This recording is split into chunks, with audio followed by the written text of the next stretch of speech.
I think we'll reach the point where the Reserve Bank will decide to take a pause in its interest rate increases. And I think that's going to be one of the things contributing to the fixed mortgage rates that you're seeing out there at the moment, not necessarily rising all that much above where they currently are.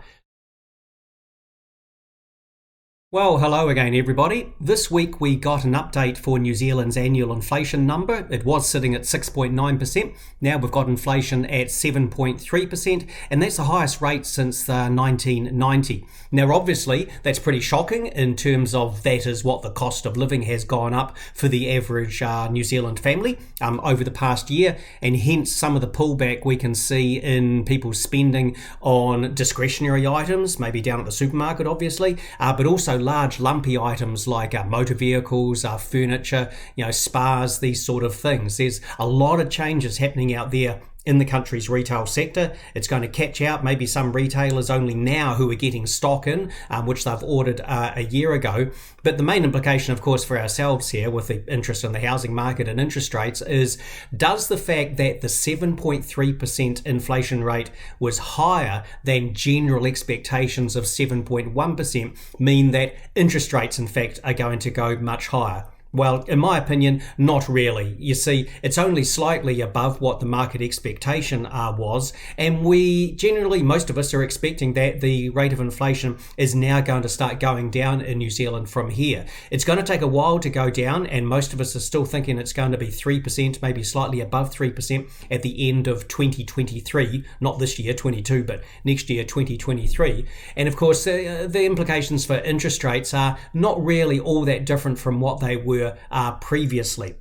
The Reserve Bank next reviews its cash rate on August 17, so they're probably going to increase it by another 0.5% there. So you could expect in the week following that, you will see some upward movement in floating mortgage rates and maybe the 6 and possibly 12-month fixed mortgage rates as well.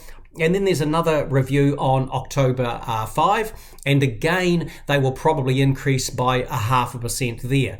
But I would expect that shortly after that, when we get the annual inflation number, it comes down a little bit. I would think we'll see maybe a few more indications of weakness in the labour market. I'm just starting to get one or two anecdotes, very mild so far, of some employers finding it slightly easier to get staff.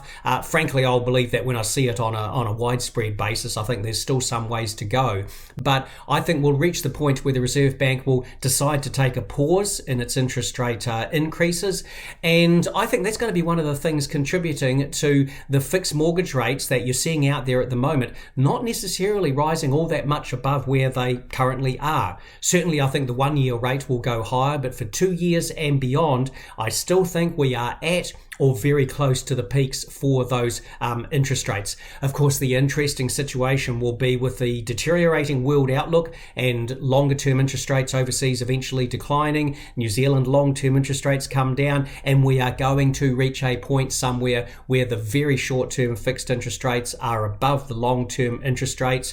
Try and remember what I've said about this before and what I'll say again. When that happens and you're borrowing, try not to lock in at a 5-year fixed mortgage rate. You haven't been prepared to touch with a barge pole previously, simply because you might save 0.25% by not fixing 1 year. We're not there yet, but that is still something I expect to see happen before the end of this year. So chat with your mortgage advisor about that, because the interest rate situation is still relatively fluid, and there is still that very interesting thing to come along, I suspect, before the end of the year.